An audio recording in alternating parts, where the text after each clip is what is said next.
If you're a nonprofit executive thinking about your eventual exit, you know the fear. If I walk out the door, my major donors will walk out with me. Not the programs, not the staff, the donors. The ones who took your call at 7 a.m., the ones who wrote the checks because they believed in you. After 4 decades in this sector, I understand that question is rational and it's worth taking seriously. And if you've never worked through it, it will stay with you every time succession comes up. Today, we're going to work through that donor question, not to just reassure you, but to actually resolve it. Most leaders who worry about their major donors when they leave think they are being overly emotional. They are not. Donor loyalty is already fragile at the sector level. Average first-time donor retention hovers around 18%. But organizations that invest deeply in their donors and stewardship can actually hit 80 or 90% retention. Now that gap is huge, and it gets bigger when the person donors associate with the mission walks out the door. Fundraising practitioners call it transitional loss, the moment a key donor departs and critical donor knowledge simply disappears because it was never documented. What donors knew, why they gave, what moved them, what sensitivities existed, gone. This is not a relationship problem. It's a systems problem that shows up as a relationship problem. The fear you have is real. The risk is real. But here's what matters. It's a predictable risk, and predictable risks are manageable. What most leaders don't realize is what that risk actually is. And it's probably not what you. I'm going to tell you something that took me longer than I would like to admit to fully believe. When I was considering leaving an organization that I founded and the donors who had given long-term significant funding, I was worried that my leaving would put, all this in jeopardy. I went to bed thinking about it, and I woke up thinking about it. And then one morning, something shifted. I realized these are not my donors. Yes, they believed in me. We had great relationships, but they believed in the mission too. They were investing in the organization, and they were not mine to take with me. Once I understood that, my job changed. It was no longer about holding on. It was about transferring the trust from me to others to the mission deliberately before I left. And you know something else that I realized? If you are terrified that your major donors and funders will disappear when you walk out the door, that's not a compliment to your relationship skills.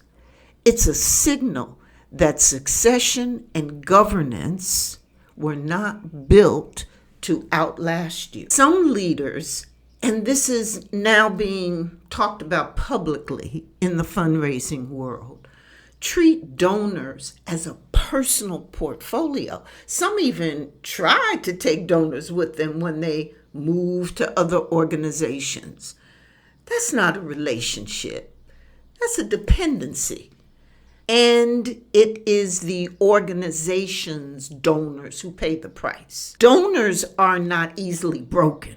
Major gift donors have watched fundraising staff turn over for years. Average tenure for a major gift officer is around 18 months.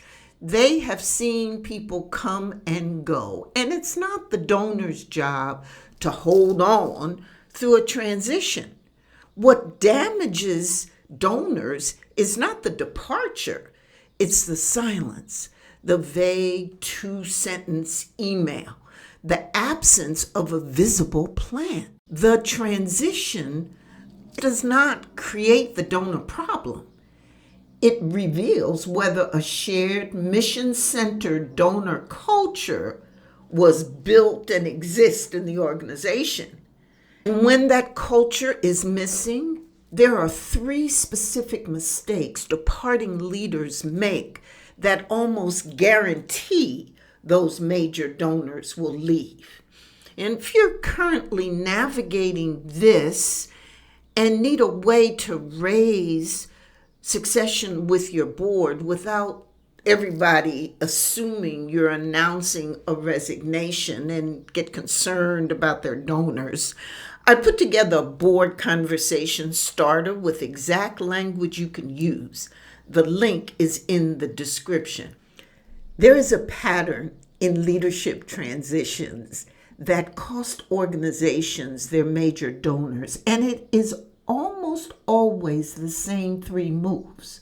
First, all the donor knowledge lives in one person's head. The given history, motivations, sensitivities, the story that made them cry at the gala. None of it documented, none of it is shared. Second, donors are informed about an executive's departure, not engaged in it. A 2-sentence email, no conversation, no invitation to ask questions. The donor's first instinct is concern for the mission, followed immediately by questions about whether to keep funding through the uncertainty. And when that concern meets silence, that given quietly pauses too. Third, the relationship was built around the leader's charisma and personal story. Yes, the donor or funder believes in the mission. The relationship with the exec is real. They like the leader. They believe in the leader.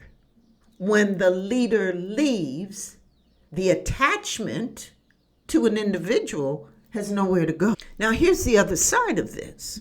I have seen executive directors spend their final 6 months visiting every major donor and funder, not to ask for one last gift, but to talk about the why the donor gives, introduce the incoming leader, and to say directly, I hope you will continue working with the organization. Those donors can often increase their commitment during this transition and certainly stay around.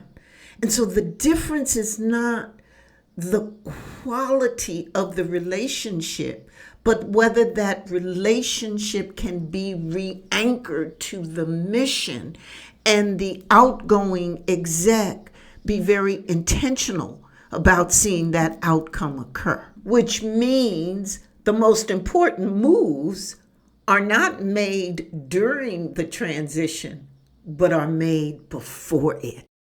You do not need to have made a decision about leaving to start this work. And in fact, waiting until you've made that decision about your exit is too late. Here's what you can do right now. First, audit your donor portfolio honestly. Ask yourself, are these questions centered on mission and impact or on your personal story and presence? The ones that are over-attached to you are not problems. They're really starting points for this kind of conversation and discussion. Second, start mission anchoring conversations now. Ask donors what draws them to the organization. Ask what impact they are hoping to see. Ask them to describe the work in their own words. Some of the best conversations I've had with donors and funders is about their why and what they think the impact of the organization is, and to hear those stories and share that conversation back and forth. Third, Build multiple touch points. Introduce your donors to board members. Introduce them to program staff. Make sure they're invited to activities and you engage them year round, and that they're in your space and connecting with your stakeholders on a regular basis. When you leave, the organization should not be introducing itself for the first time. Fourth, document what matters. Create a written brief for each major donor. Their giving history, what they prefer, their communication style, sensitivities, the stories that move them. When the next leader steps in, that donor still needs to feel known. Nothing critical should walk out the door with you. In one of my organizational exits, I hosted a small reception gathering for our major donors and funders with me and the incoming leader. It was that intimate conversation where people get to know people. Now, all of these things are not exit tasks. They are leadership practices that happen to make succession possible. And there is one more reframe that pulls all of this together. Strong stewardship and a planned transition do not just protect your donors, they protect your legacy.